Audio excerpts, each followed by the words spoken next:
Bonjour. Alors, restons d'enfance et occupons-nous des pauvres.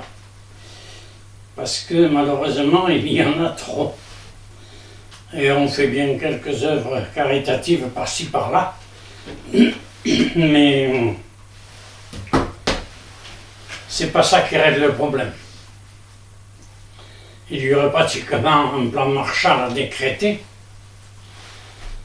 Mais déjà, avec l'argent qu'on a gaspillé, en disant que moi je veux bien.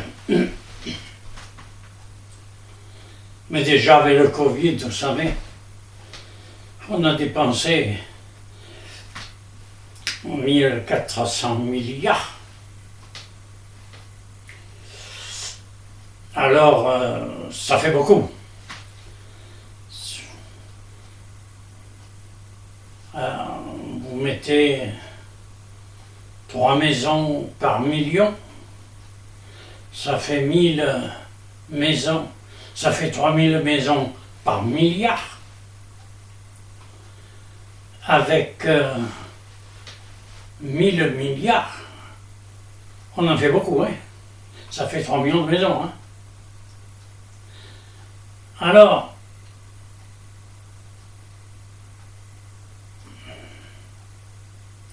je pense que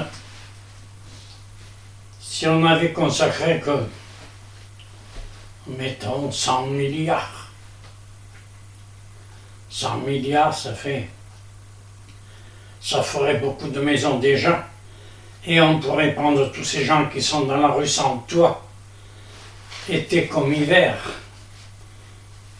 et on pourrait même leur donner une allocation pour pouvoir au moins manger, sans avoir, et partant du principe que ces pauvres, dont ce sont bien souvent des mères de famille, avec enfants, qui élisent domicile dans une vieille voiture, bien souvent sous un pont, dans une cave, n'importe où, mais qui ne vivent pas humainement. Alors, déjà, je vais peut-être taper où il ne faut pas. Mais en 2030, on prépare des Jeux Olympiques en France, alors qu'on est dans la dette jusque-là. Moi, je veux bien qu'on fasse une dette supplémentaire, et puis dans un projet que j'ai, dont on parlera plus tard, on pourrait expatrier les sans-logis dans les villages avec des constructions neuves et équipées. Oui, je sais, ils n'avaient qu'à travailler, ils avaient qu'à. Mais c'est comme ça, ils sont là et je ne pense pas qu'ils se sont mis dans la rue par gaieté de cœur. Pas du tout. La vie est là et bien souvent, elle ne tape pas toujours là où il faut. Alors, avec les Jeux Olympiques, si on les supprimait, on va dépenser encore 5 ou 6 milliards. Eh bien, si c'est 5 ou 6 milliards, on les mettait déjà dans quelques villages, dans des villages, dans des départements défavorisés, on mettrait des gens, et puis sur place, ben peut-être que, selon les capacités de chacun, on pourrait leur trouver du travail. Les mères, ben écoutez, si elles ont 2 gosses, on leur demandera de trouver un compagnon pour leur en procurer un 3e, et puis offrir à la mère de famille de 3 enfants un salaire de façon à ce qu'elle puisse élever ses enfants dignement et en vivre dans un village. Voilà. Alors on peut donner un salaire un peu substantiel pour dire qu'elle ne soit plus à la charge de qui que ce soit et que ce ne soit pas une plaie dans les rues de certaines villes. Moi, je veux bien que... Bon, il y en a peut-être que...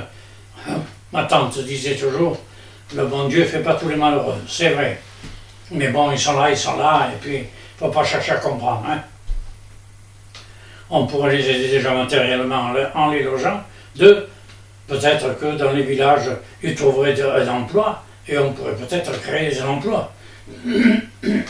Je crois qu'il y a 500 000 emplois inoccupés. Eh bien, on les occupe, hein. Et ces gens-là, ben, on leur donne ce qu'il faut pour vivre dignement, et puis vous verrez qu'ils se mettront au boulot, puis ils sont bien contents qu'on les aide, et puis qu'ils puissent revivre normalement. Parce que je trouve que c'est pas humain.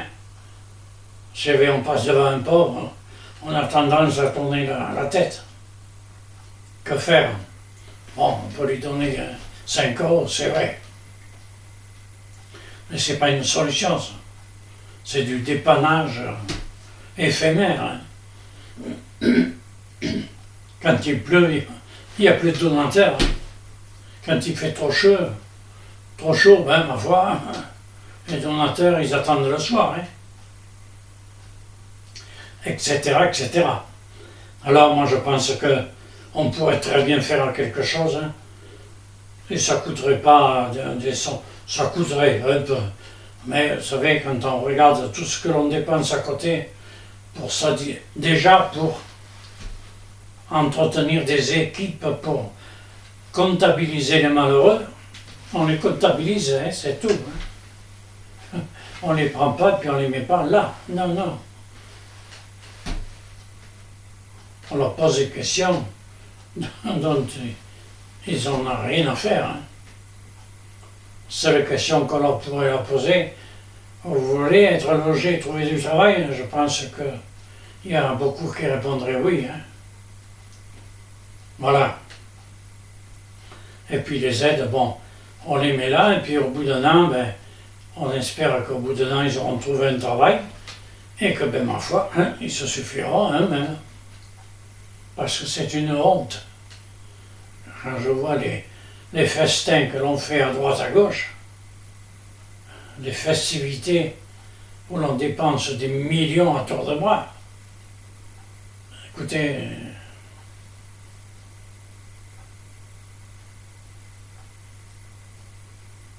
c'est vrai que le français moyen, à lui tout seul, bon, il peut prendre quelqu'un 2 jours, 3 jours, mais puis c'est tout. La vie est dure pour tout le monde. Et quand on paye des impôts, il y a des écarts, des détours, des malversations qui se font à droite à gauche. L'État a trouvé que la sécurité sociale remboursait trop de frais de maladie, etc. J'en ai déjà parlé, j'en reparlerai. Que voulez-vous, moi, quand on paye des retraités de plus de 100 ans à l'étranger, bon, excusez du peu, il faut arrêter la plaisanterie. Hein. 2, quand on voit qu'on paye des chômeurs qui encaissent leur chômage à l'étranger parce que là-bas ils passent des vacances sur le dos des contribuables, que voulez-vous? Moi, j'utilise le chômage, et puis là c'est pareil, il y a 3,5 millions de chômeurs, et on n'arrive pas à combler 500 000 emplois. Bon, écoutez, là, il y a quelque chose qui ne va pas. Il y a quelque chose qui ne va pas. Bon, je sais que je vais déplaire à certains, mais moi j'en ai connu un dans une certaine mairie, n'est-ce pas, qui s'est mis à l'ordinateur, et un employé qui a refusé de se mettre à l'ordinateur. Et jusqu'à sa retraite, il s'est fait porter raide. Hein. Ah ben, il y a des docteurs qui ont trouvé ça normal, qui ont dit arrête les maladies, arrête les maladies, arrête les maladies. Mais la Sécu, parce que l'intéressé, il a un dossier à la Sécu. La Sécu, il doit bien voir arriver les arrêts de maladie, et au bout d'un moment, la caisse devrait dire, monsieur, terminé, vous n'avez plus droit à rien. Vous verrez, le gars, il va travailler. Ben oui, c'est bien gentil, mais que voulez-vous, moi, dans ma vie, je n'ai jamais profité de ce truc-là, et puis je trouvais ça normal d'aller travailler. C'est une fois, je crois, j'ai demandé un arrêt de maladie. Une fois. Là, j'ai abusé. Oh, j'ai eu 4 jours d'arrêt de maladie. La Sécu n'a pas fait faillite pour autant. Enfin, je l'avoue, hein, il y a prescription. Hein. Il y a 80 ans au moins.